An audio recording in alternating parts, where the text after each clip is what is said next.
자, 다음 판례입니다. 자, 유치권자인 피해자로부터 점유를 위탁받아 아파트를 점유하고 있는 피고인이 경매를 통해서 부동산을 매수한 자로부터 부동산 인도 소송을 당했다.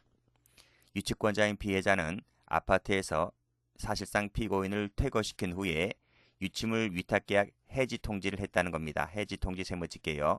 해지 통지를 했기 때문에 자, 피고인과 유치권자 사이에서는 더 이상 타인 사무 처리자라는 그 신분 관계는 없어지게 되는 거죠. 그래서 지금 피고인과 유치권자 사이에서는 신뢰 관계가 이미 파괴 종료된 상황이기 때문에 피고인을 더 이상 배임죄의 주체인 타인 사무 처리자라고 볼 수가 없는 거예요.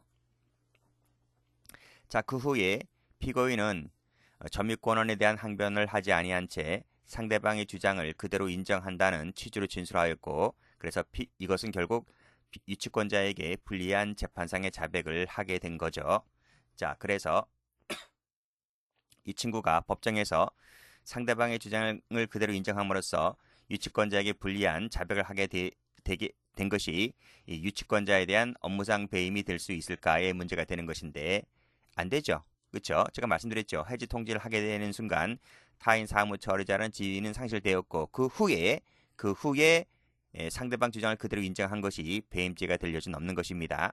또 배임죄가 되려면 재산상의 손실을 당할 위험성이 존재를 해야 되는데 위험성이 존재하나요? 존재하지 않는 거죠. 왜냐하면 자신은 이 아파트에서 퇴거를 했지만 다른 사람, 여기 나오죠? 세 번째 줄에 다른 사람에게 아파트 점유 관리를 맡긴 겁니다. 그러면 그 아파트에는 다른 사람이 들어와 있는 거죠. 그래서 유치권을 밑에 보시게 되면 유치권 점유 상실이라든지 유치권 상실이라고 하는 손해 발생의 위험은 없는 것이 됩니다. 왜냐하면 이 사람은 퇴거를 했지만 이 사람 말고 다른 사람, 세 번째 줄에 다른 사람이 들어와 있기 때문에 점유권 상실이라는 손해 발생은 없는 것이므로 따라서 업무상 배임이 되지를 않는다. 업무상 배임이 되지 않는 이유 두 가지입니다.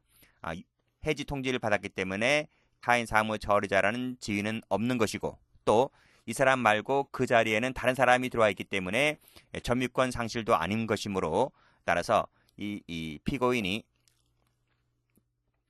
법정에서 상대방 주장을 그대로 인정함으로써 유치권자에게 불리한 재판상 자백을 하게 된 것은 유치권자에 대한 관계에서 업무상 배임이 되지를 않는다는 그런 판례입니다. 자, 그 밑에 판례. 주식회사 주주총회 결의에서 자신이 대표자로 선임된 것으로 주주총회 회의록을 위조를 했다는 것입니다. 위조를 하였고 이 자가 회사를 대표해서 대물 변제를 한 것이 회사에 대한 손해 발생을 끼쳤기 때문에 회사에 대한 업무상 배임이 될 수가 있을까라고 하는 것인데 안 된다는 거죠. 왜냐하면 자신이 대표이사로 선임된 것으로 주주총회 회의록을 위조한 것은 효력이 없는 거죠. 효력이 없다는 말은 이것이 무효입니다. 이 행위가 법적으로 무효가 되는 것이기 때문에 따라서 회사에 대하여는 어떠한 손해가 발생했다고 볼 여지가 없기 때문에 따라서 이것은 업무상 배임죄가 되지를 않는다. 이 뜻입니다. 간단하죠. 여러분이 삼성전자 대표이사가 아닙니다. 그렇죠? 근데 마치 여러분이 삼성전자 대표이사로 선임된 것으로 회의록을 위조를 했다 하였고 그 삼성전자를 대표해서 대물 변제를 하게 된 것이 효력이 있어요? 무슨 효력이 있어요? 아무 효력이 없는 거잖아요. 그렇기 때문에 이것은 법률상 무효이기 때문에 회사의 채무가 변제가 되지도 않는 것이고 자신의 소유권이 타인에게 넘어가지도 않는 것이기 때문에 회사의 이 재산 상태에는 아무런 변화가 없는 것이죠. 따라서 이것은 배임죄가 될 여지는 없다라고 하는 것입니다. 물론 여기 세 번째 줄 가보시게 되면 상법에 가면 상법의 395조에는 표현 대표이사 책임이라고 하는 처벌 조항이 있습니다. 근데 그것은 이런 얘기가 아니에요. 표현 대표이사 책임이라고 하는 것은 회사가 가짜 대표이사의 명칭 사용을 묵인하는 등 외관을 방치하였고 이를 믿은 제3자를 보호해야 할 책임이 회사에게 생기는 경우이기 때문에 그 경우에는 배임죄가 될 여지는 있지만 이건 그렇지 않은 거죠. 이건 회사가 이 가짜 대표이사 명칭 사용을 허용한 적이 없어요. 허용한 적이 없고 이 사람 독단적으로 지멋대로 자신이 대표이사 선임한 것으로 회의록을 위조한 것뿐입니다. 회사에는 여기에 어떤 관여를 한 바가 없어요. 그렇기 때문에 이것은 상법상의 표현 대표이사 책임도 아닌 것이기 때문에 따라서 법적으로 무효인 것이고 법적으로 무효이기 때문에 회사에게는 어떤 재산 상태의 변화가 발생하지 않은 것이므로 손해 발생도 없는 것이므로 배임죄가 될 여지는 없는 것이다. 이렇게 정리를 하시면 되겠습니다. 자, 중요한 판례 나오네요. 자, 16번은 별표를 한번 쳐보세요. 좀 어렵습니다. 질권 얘기 나오는데 요 내용을 보기 전에 노트를 펴볼게요. 자, 노트를 펴보면 이 내용은 우리 주변에서도 많이 일어나는 임대차 관계 문제입니다. 자, 보죠. 이제 갑이라는 사람이 임차인입니다. 임차인. 그리고 병이라는 사람은 임대인이죠. 이제 우리 빌라나 뭐 다세대 또는 아파트에 이제 그 세를 내놨던 거예요. 그래서 이 임차인이 이제 전세를 들려고 하는데 전세금이 좀 모자라는 겁니다. 그래서 은행에 가서 이 을회사가 이제 은행인 거예요. 은행에 가서 이제 전세자금 대출 신청을 하게 되죠. 그래서 이 자기가 살고 있는 이 집에 살려고 하는 이 집에 대해서 전세자금 대출 신청을 하였고 은행은 이 갑에게 1억 2천의 정도의 금액을 대출을 해줍니다. 그냥 대출을 해주나요? 담보 잡히고 대출해 주는 거예요. 자, 그러면 뭘 갖고 담보를 잡혔을까라는 건데 지금 이 갑은 은행으로부터 돈을 받아서 이 임대인에게 이제 전세금을 줄 것 아닙니까? 보증금을 줄 것 아닙니까? 나중에 계약 기간이 끝나면 보증금을 돌려받잖아요. 그게 바로 보증금 반환 채권이라는 거예요. 이 보증금 반환 채권을 담보 잡히고 그 말은 이 은행이 이 보증금 반환 채권에 대해서 질권을 설정한 거예요. 질권을 설정해 놓고 이제 이 보증금을 이제 대출해 주는 거예요. 자, 이 그림에서는 이 은행이 갑에게 주고 갑이 병에게 준다 이런 루트를 가지만 실제로는 어떻게 되는 거예요? 실제로는 이러한 이 갑이 은행에 가서 전세자금 대출 신청을 하면 그 계좌에 이제 이 임대차 계약서의 상에 이제 임대인의 그 계좌겠죠. 그것도 돈을 쏴주는 거예요. 쏴주게 되면 이제 계약 기간이 끝나게 되면 그 돈을 이제 받아서 이렇게 주는 거죠. 무슨 말인지 아시죠? 자, 그래서 이 보증금 반환 채권 예를 들면 뭐 보증금 1억 6천에 전세 기간 2년 약정했다면 약정 기간이 끝나거나 아니면 뭐 또 갱신해서 또 끝나거나 할 때에 이제 돌려받을 것 아니겠습니까? 자, 그럴 때 이 은행이 보증금 반환 채권에 대해서 질권을 설정했는데 이 질권 설정을 할 때의 그 법률 관계를 잘 보셔야 돼요. 이 질권 설정을 할 때 어떤 법률 효력이 발생하냐면 민법에 따르면 질권 설정자가 갑입니다. 이제 이 채무자란 말이에요. 채무자. 질권을 설정한 자가 갑이잖아요. 그래서 이 채무자 갑은 질권자가 누구죠? 은행이죠. 은행의 동의 없이 질권 목적에 해당되는 전세보증금 반환 청구권을 함부로 소멸하면 안 됩니다. 또는 질권자의 이익을 해치는 변경도 할 수가 없습니다. 갑은. 아시겠죠? 그게 바로 질권의 효력입니다. 자, 그러면 자, 이 임대인은 질권 설정 승낙서라고 하는 것을 이제 작성해서 이제 갑에게 주거나 그러면 이 계약서가 이제 부본이 이제 은행에도 가는 거예요. 그랬을 때 자, 요 병이라는 사람이 즉 임대인이 은행이 질권을 설정했으니까 갑은 뭘 적어주는 거예요? 질권 설정한다는 그 승낙서를 작성해서 줍니다. 무슨 말인지 아시죠? 이 임대차 보증금에 질권 설정을 한다는 이 승낙서라는 것을 작성해서 주면 승낙했다는 것을 작성해서 주면 질권자는 대항력이라는 것이 발생합니다. 누가? 을은행은 이 보증금에 대해서 대항력이 발생한다고요. 대항력이라는 것이 발생했다는 말이 무슨 말이냐면 임대인이 질권자의 동의 없이 임차인에게 전세보증금을 변제한다 할지라도 이것을 가지고 질권자, 즉 은행에 대해서 대항을 하지 못해요. 무슨 말인지 아시죠? 그러니까 질권 설정 승낙서라는 것을 써주는 순간 을은 엄청나게 보호를 받는단 말이죠. 그래서 이 병이 계약 기간이 끝나서 이렇게 세입자에게 은행에 주지 않고 세입자에게 돈을 주었다 할지라도 이것 갖고 은행에 대항하지 못한단 말이죠. 그래서 근데 이 사건에서는 이 임대인이 임차인에게 돈을 준 거예요. 돈을 줬는데 이 값이 은행에 갚지 않은 거야. 무슨 말인지 아시죠? 그렇다 하더라도 이것이 배임죄가 되지 않는단 말입니다. 왜냐하면 이 승낙서라고 하는 것을 작성해 주었기 때문에 은행은 보호를 받는 것이고, 따라서 여전히 은행은 임대인에게 질권자로서의 권리 행사를 할 수 있는 것이다. 이렇게 본 것이 판례입니다. 자, 그런 내용으로 교재에 가보시면, 자, 민법 이런 얘기 나와 있어요. 무슨 얘기냐면, 타인에 대한 채무담보로 제3채무자에 대한 채권에 대하여 권리질권을 설정했다 했을 때, 채무자인 질권설정자는 은행, 즉 질권자의 동의 없이 함부로 그 권리를 소멸하게 하거나 질권자의 이익을 해치는 변경을 할 수 없다라고 민법에 나와 있는 내용입니다. 따라 또한 질권설정자, 즉 채무자가 제3채무자가 누구인가요? 여기서는 이 임대인이 됩니다. 병이 되는 거죠.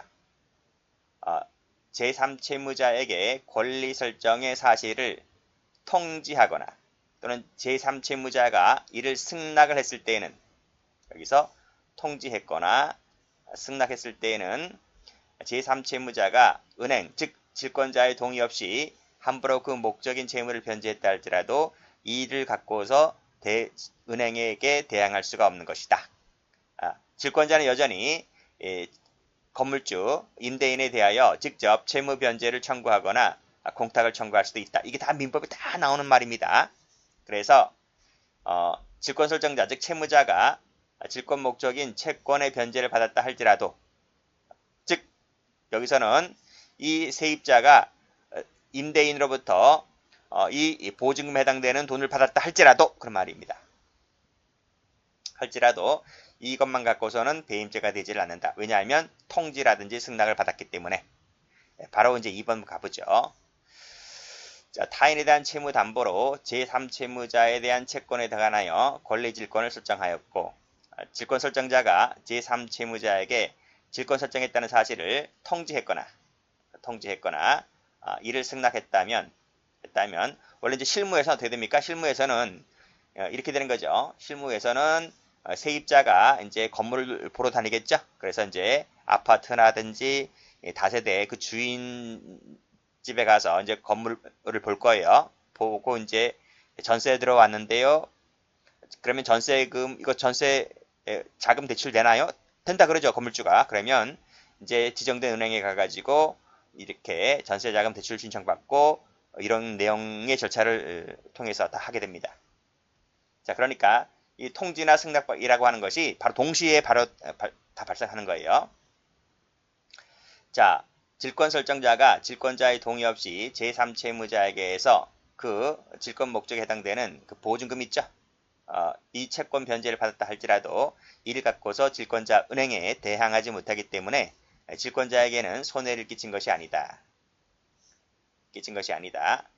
그리고 손해 발생 위험도 초래하지 않았다. 왜냐하면 위에 나와 있는 것처럼 질권자는 여전히 제3채무자에 대해서 직접 채무 변제를 청구하거나 공탁을 청구할 수 있기 때문에 채권자는 법적인 보호를 받는단 말이죠. 그래서 이 설정자가 동의 없이 제3채무자, 이게 건물주라 그랬습니다. 채무 변제를 받았다 할지라도 은행에 대해서는 배임죄가 되지 않는다는 그 2번을 잘 봐두시면 될 것 같아요. 자, 다음 판례입니다.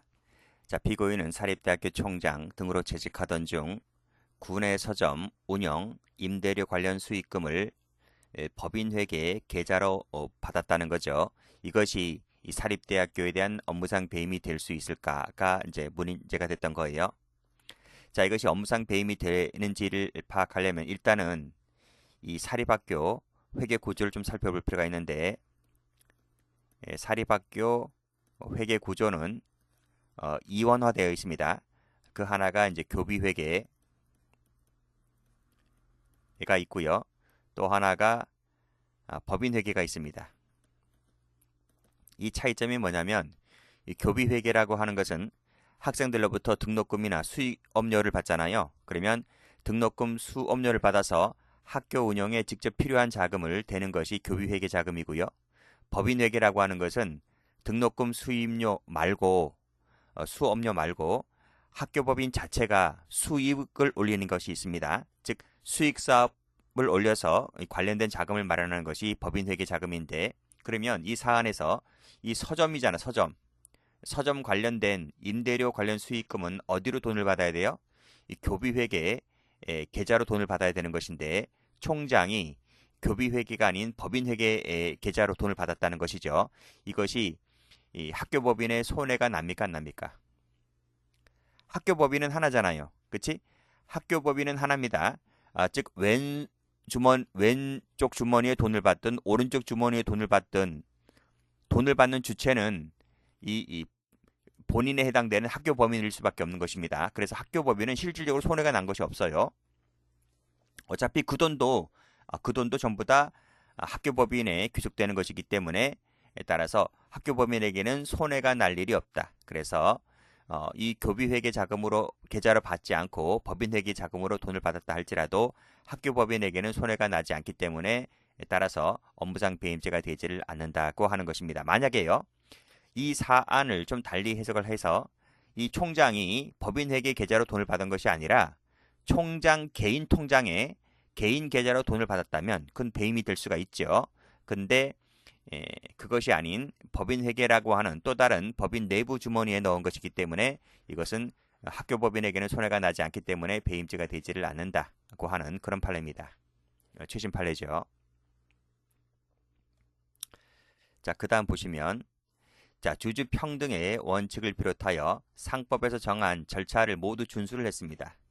절차를 모두 준수하였기 때문에 유상 감자가 이루어졌다 하더라도 설령 이 유상 감자에 따른 한 주당 그 환급금의 액수가 시가보다 높다 하더라도, 또 대주주에게 투하 자본을 환급한다는 명목으로 유상 감자가 실행되었다는 사정만으로 회사에게 어떠한 손해를 입었다고 단정할 수는 없다. 그래서 배임죄가 되지를 않는다고 하는 것입니다. 유상 감자라고 하는 것은, 감자가 뭐예요? 감자. 이 자본금을 감소시킨다는 거죠. 이 사건에서는 이제 주식을 말하는데, 주식을 감소시키는데 공짜가 아니라 유상, 돈을 주고 감소시킨다는 얘기입니다. 그래서 주식수는 줄지만 현금은 주주들에게 나눠준다는 얘기입니다. 무상 감자가 있는데, 무상 감자는 주식수는 주는데 뭐 500원짜리 주식이었다면 500원짜리 주식이 뭐 1000만 주였다면 그걸 확 줄여버리게 되면, 절반으로 줄여버리게 되면 1000원 한 주당 주식이 500원이 아닌 1000주가 되는 거지만 주식수는 이제 500만 주로 확 주는 거죠. 그래서 주식수는 줄지만 주식 가치는 올라가는 것입니다. 근데 그것을 주주들에게 유상으로 해주냐 무상으로 해주냐, 그 차이가 있는 것인데, 유상으로 해주면 그게 유상 감자가 되는 것이고, 무상으로 해주면 무상 감자가 되는 것입니다. 근데 이 회사에서는, 이 사회가 회의를 열어서 이제 주주들에게 유상으로 해주었나 봐요. 그러니까 주주들은 좋은 거죠. 왜냐하면 공짜가 아니고 유상으로 해주었기 때문에, 그리고 또 주식 가치는 올라가는 것이기 때문에. 근데 이걸 해줄 때에 어느 특정인에만 해준 것이 아니라 주주 평등의 원칙, 그래서 모든 주주들에게 다 공평하게 나눠줬다는 것입니다. 그리고 약간 시가보다도 높게 해주었다는 것이죠. 높게 해주었고 모든 주주들에게 다 해주었기 때문에 실질적으로는 회사에게 약간 손해가 날 여지는 있는 거죠. 날 여지는 있다 할지라도 상법에서 정한 절차를 모두 다 준수해서 이루어진 것이기 때문에 이것은 그 정당한 경영행위 한 일환으로 보는 것이지, 이 자체가 회사에게 약간 손해가 난 적이 있다 할지라도 절차를 어겨서 한 것이 아니라서 이것은 정당한 경영행위로 볼 것이지 범죄 행위로 볼 것은 아니다. 이렇게 본 판례가 됩니다. 자, 그리고 세 번째로 배임죄가 되려면 재산상 이익을 취득해야지 이 배임죄가 되는 겁니다. 취득이 안 되면 배임죄가 되질 않아요. 손해가 났다고 해서 무조건 다 배임이 되는 것이 아니라 누군가는 취득이 되어야 배임이 된다. 이렇게 보시면 됩니다. 자, 판례 봅니다. 업무상 위배 행위로 인하여 어떤 이익과 손해가 발생했다 할지라도 이 양자 사이에, 이익과 손해 양자 사이에 어떤 관련성이 있어야 됩니다. 이 관련성이 있을 때 배임이 되는 것이지, 누군가는 이익 받고 누군가는 손해가 났지만 이 두 가지가 관련성이 없다면 없다면 그럼 배임이 될 수 없는 거예요. 자, 그래서 밑에 판결 보시면 본인에게 손해가 났다 하더라도 누군가는 그러면 이득을 봐야 되잖아요. 근데 누군가가 이득을 본 적이 있어?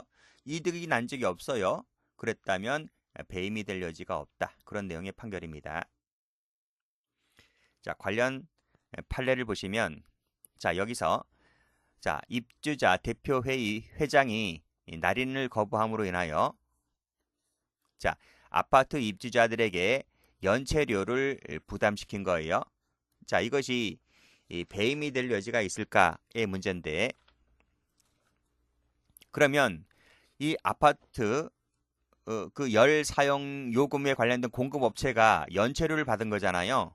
그치? 그럼 연체료를 받은 것이 입주자들은 연체료를 부담했기 때문에 손해가 났다고 볼 수가 있지만, 그러면 반대로 누군가는 이득을 취해야 되는데 공급업체가 연체료를 받은 것이 이득을 취득했다라고 볼 수가 있습니까?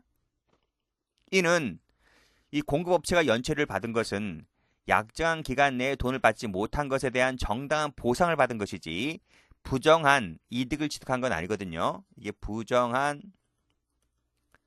이익을 취득한 것은 아니기 때문에, 따라서 입주자들은 손해가 났다 하다 할지라도 공급업체는 부정한 이득을 취득한 바가 아니기 때문에, 따라서 배임죄가 되지를 않는다. 이렇게 보시면 됩니다. 그러니까 손해가 났다고 해서 다 배임이 되는 건 아니에요. 자, 그 밑에 판례 보면 주택조합 조합장이 총회 승인 없이 발행한 조합회원증입니다. 총회 승인 없이 회원증을 발행했기 때문에 이 회원증은 절차상 요 회원증은 절차상 중대한 하자가 있는 거죠. 하자가 있는 것이기 때문에, 따라서 이 회원증을 산 그 매수인들은 법적으로 정당한 조합원 자격을 취득할 수 없는 것입니다. 그 얘기가 여기 나와 있죠. 여기 보시면 승인 없이 발행된 회원증을 매수한 자들은 자격을 취득할 수가 없다. 왜냐하면 이 자체가 중대한 하자가 있기 때문에 그래요. 따라서 그러면 이 조합 회원증을 매수한 자들은 조합원 자격은 취득할 수가 없지만, 대신 이 회원증을 거액을 들여서 산 사람들이잖아요. 그렇죠? 그렇기 때문에 매수인은 돈을 지불했지만 무효인 회원증을 받았기 때문에 결과적으로 조합에 대하여 손해배상 채권을 요구할 권리만 갖고 있는 것이죠. 그래서 이 사람들은 조합원 자격을 취득할 수가 없기 때문에 이 사람은 어떤 이득을 취득했다라고 볼 수 없는 것이고, 다만 손해배상 채권만, 민사상 손해배상 채권만 가질 뿐이다. 이런 얘기입니다. 그러면 매수인들은 어떤 이득을 본 게 없고, 그러면 조합장은 이득을 본 게 있느냐라는 것인데, 자, 조합장 입장에서도 이 돈을 개인적으로 챙긴 게 아니죠.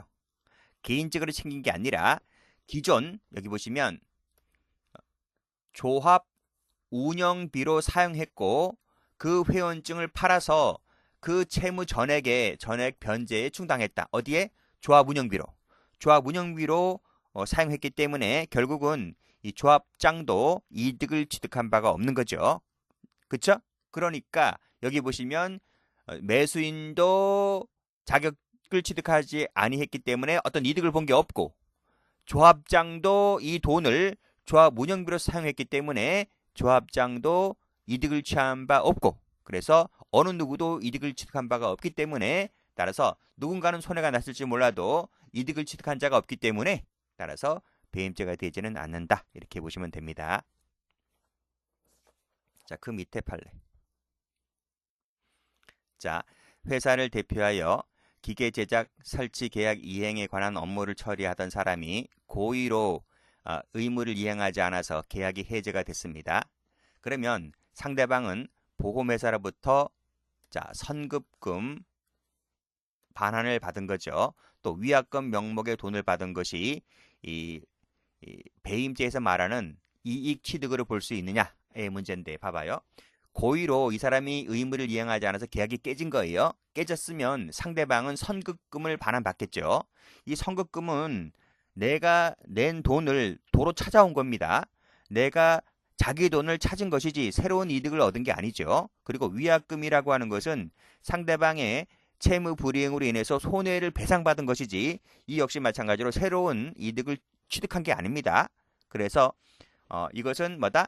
이 선급금 반환이나 위약금 명목의 돈을 받은 것은 손해를 메꾸거나 원상 회복하는 수준에 불과한 것이지 이것을 가지고 이득을 취득했다라고 하셔는 안 되는 거죠. 그렇기 때문에 이 역시 마찬가지로 배임죄의 취득자가 없어서 재산 이익을 취득한 자가 없어서 배임죄가 되지를 않는다. 이렇게 보시면 됩니다.